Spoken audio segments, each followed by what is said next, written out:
Hi, everyone. This short video is about thinking, feeling, and wanting, or three functions of the mind. I think, I feel, I want. Well, these are three of the functions that our mind is in charge of. And there's an intimate, dynamic interrelation between thinking, feeling, and wanting. Each of them is continually influencing the other two.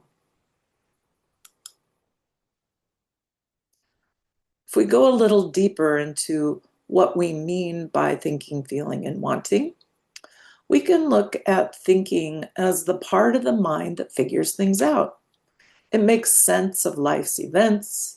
It creates the ideas through which we define situations and relationships and problems.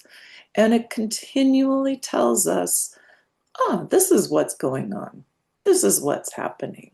Notice this, notice that. Feelings are created by thinking. Feelings are evaluating whether the events of our lives are positive or negative or neutral. Feelings continually tell us, well, this is how I should feel about what is happening in my life. I'm doing really well. Or maybe things aren't going well for me. Our desires or our wanting allocate energy to action in keeping with what we define as desirable or possible. Our desires in our mind continually tell us this is worth getting, go for it. Or conversely, this is not worth getting, don't bother.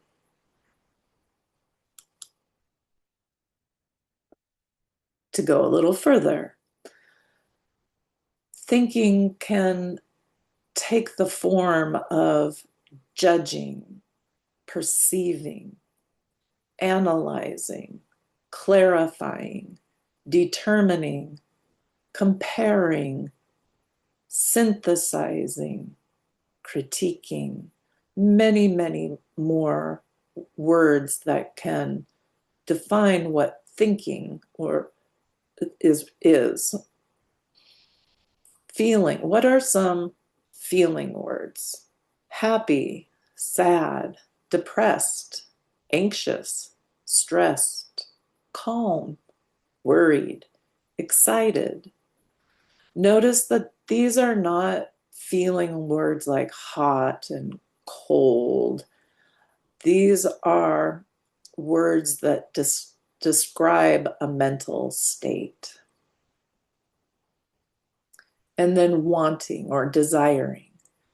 So these can include our goals or our desires, our purposes, our agendas, our values, or our motives. So our mind is continually communicating these kinds of things to us. So what is going on in life? My feelings about those events, whether it's positive or negative or neutral, and things to pursue. So where are we going to put our energy? Now, of course, we're not always conscious of these thinkings and feelings and wantings, but they're always there. What's important about this is our feelings do not correct themselves. Our desires or what we want do not self-correct. The only way to change the way we're feeling or to change where we are putting our energies is through thinking. A quick example, I need to apply for jobs. My desire is that I want or need a new job. However, the reality is I'm in the middle of my job search and I want to quit. So I have two conflicting desires here. I want to quit because I'm feeling overwhelmed. I can't focus. I'm nervous. I'm hopeless. My thinking that can help with this could be, why am I overwhelmed? What is my true goal here? What can I do to take the next steps in my job search? What steps will help me make some progress so I don't feel hopeless? So if I go back to my desires, I want a job. That is my true ultimate goal. My feelings are getting in the way of that goal and making me feel right now that my desire is just to quit.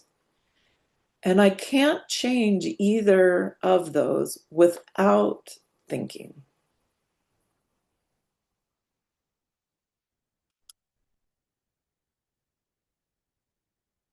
So, to wrap things up, to achieve our goals, we need to use our critical reasoning skills to keep on a positive path. It won't always be easy, but we can use our thinking to make effective adjustments along the way.